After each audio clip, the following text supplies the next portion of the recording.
right, so now we're going to go back and look at yet again another transition off this 180 around the head, okay? When we're looking to try to take their back, all right? We already talked about if they turn away, then we looked at if they try to stay there, we lift them up. Now we're going to talk about what if we can't lift him up.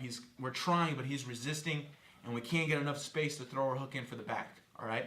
And one thing to keep in mind, all these transitions with the darts and the spinning around the head and everything that we're doing here, these are transitions that we're going to want to use for, all our passes. Anytime where we make it past the legs and he tries to get on his side to defend the pass, we're going to be throwing all these at them at once, okay? Whichever one comes available first, all right?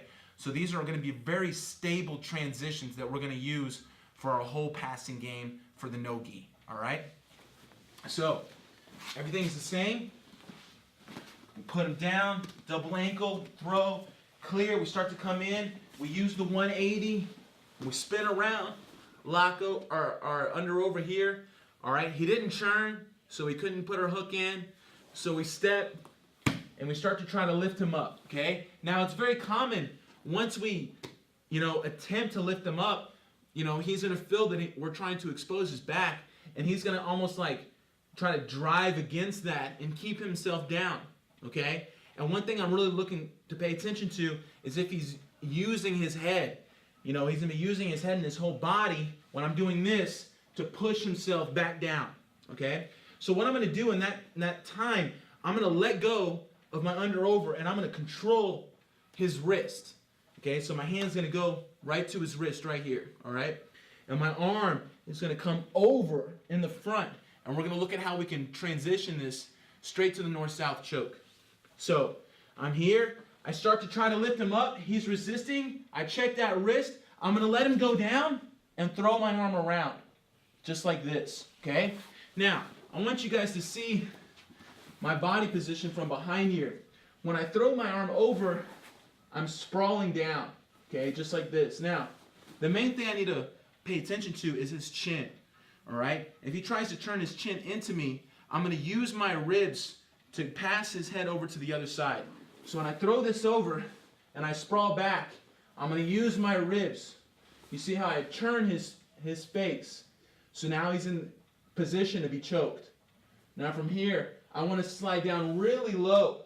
All right? So my arm is completely swallowing his neck. From here I can let go, use my second hand, and squeeze for the finish. Okay? Let me show you guys some more angles of this. So, we're right here. We're looking to lift him up. He's resisting, and you see how he'll almost open this space up for us, for his neck, okay? Just catch that wrist, throw your arm over, and look how I immediately start to sprawl back, all right? I'm going to use my rib. First, I go into him, setting the choke, okay? Now I'm going to keep sliding down to where my arm, kind of my shoulder, my deltoid right here, is packed in right around his neck, okay? I'm not on his chest at all. I'm completely wrapped around his neck, all right? So I'm here. I slide down, push my ribs into him.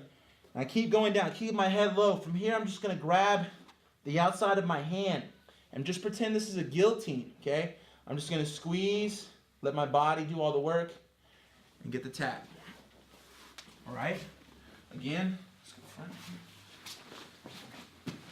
Whole sequence, put him down, throw, clear, use our 180, lock, he doesn't churn. We look to lift him up, he resists, check the wrist, throw the arm over, immediately sprawl back, okay? Let's look this side. Watch how I use my ribs. When I sprawl back, he tries to turn his head in. You see how I go into him. Put his head into position. Continue to slide down till I'm right in the spot. Okay, kind of wiggle it into position. Then flex, squeeze, get the tap. This is a very slow choke. When you throw that arm over and you start to fit this position, you're going to take your time, let a lot of your body weight do the work. Don't start to squeeze right away. Just wiggle and fit that choke into position. And then once you're all the way in, grab that hand right around the edge and there start your squeeze. And just think of it as like a guillotine, almost like upside down, all right? And as long as you're completely around the neck, it's a very easy choke to get the tap with. You don't have to squeeze super hard. Just let your body relax and do all the work for you.